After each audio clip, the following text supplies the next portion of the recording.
पैसा निकल रहा है, नोट की गड्डियां निकलती जा रही हैं। ये इन लोगों ने गरीबों का जो पैसा पिछली सरकारों के समय छुपा करके रखा था, अब समझ में आया होगा कि बबुआ क्यों नोटबंदी का विरोध करता था। अब समझ में आया ना, बबुआ नोटबंदी का विरोध क्यों करता था, क्योंकि ये नोट गरीबों का पैसा और विकास का पैसा जो आपके जनपद में उपयोगी होता, लोक कल्याण का कारक बनता, उस पैसे को ये लोग हड़प गए थे, छुपा रहे थे। आज उस पैसे को हम लोग फिर से निकाल रहे हैं और फिर उसको विकास के कार्यों में लगवाएंगे।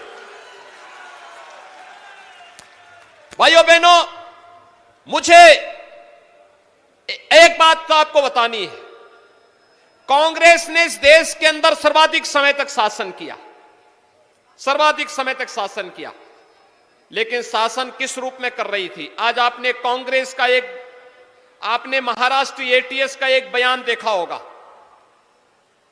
उस समय कैसे भारतीय जनता पार्टी के कार्यकर्ताओं को, नेताओं को, राष्ट्रीय स्वयंसेवक संघ के नेताओं को, हिंदू नेताओं को कैसे लोग झूठे मुकदमों में फंसाने का कार्य कर रहे थे। आपने मालेगांव विस्फोट के मामले में देखा होगा। कांग्रेस की शरारत देश के खिलाफ एक अपराध है और कांग्रेस के लोगों को इसके लिए माफी मांगनी चाहिए देश की जनता से। आतंकवादियों को प्रेरित और पोषित करने वाली ये कांग्रेस देश के साथ कैसे खिलवाड़ कर रही है, ये किसी से छुपा हुआ नहीं है। पहले जब सत्ता में थे तब उन आतंकियों को प्रेरित और प्रोत्साहित करते थे और हिंदू संगठनों पर झूठे मुकदमे दर्ज करते थे, और आज जब सत्ता के बाहर हैं तो हर उस कार्य का विरोध करते हैं जो कार्य जनता के हित के लिए हो। भाइयों बहनों, पिछले 4.5 वर्ष के अंदर हम लोगों ने प्रदेश में 43 लाख गरीबों को एक एक आवास दिया है। आपके फर्रुखाबाद में भी काफी लोगों को आवास मिले हैं। पूरे प्रदेश में 43 लाख लोगों को आवास मिला। समाजवादी पार्टी की सरकार में एक भी गरीब को आवास नहीं मिला। आवास का पैसा कहां चला गया? ये दीवालों से वही पैसा निकल रहा है।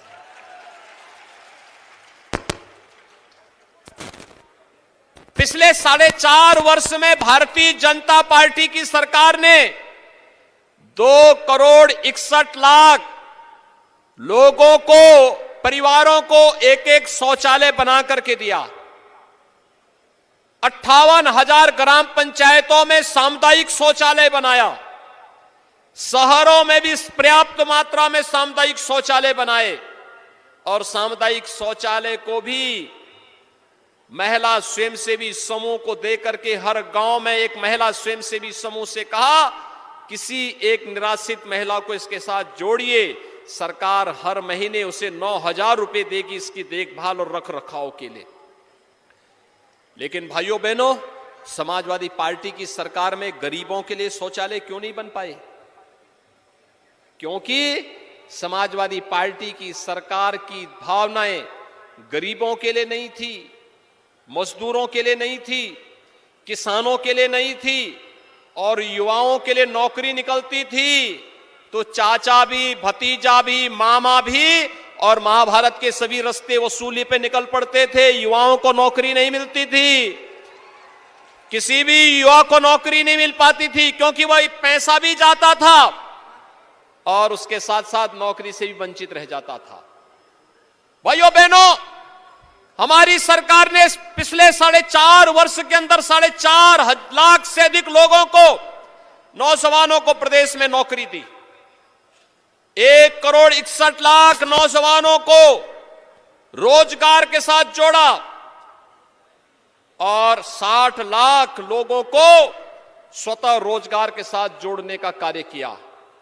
प्रदेश के अंदर जब अच्छी सरकार होती है वह रोजगार भी देती है, नौकरी भी देती है, सुरक्षा भी देती है, समृद्धि का मार्ग भी प्रशस्त करती है। याद करिए 2017 के पहले किसान आत्महत्या कर रहा था, 2017 में सरकार बनी, पहले किसानों का कर्ज माफ किया और कर्ज माफी के बाद फिर आज मुझे बताते हुए प्रसन्नता है, हमारी सरकार ने गन्ना किसानों का 1,51,000 करोड़ रुपए के गन्ना मूल्य का भुगतान अब तक कर दिया है। सपा बसपा सरकारों के 14 वर्ष के कार्यकाल में इतना गन्ना मूल्य का भुगतान नहीं हुआ था जितना 4.5 वर्ष के अंदर हमारी सरकार ने किया है।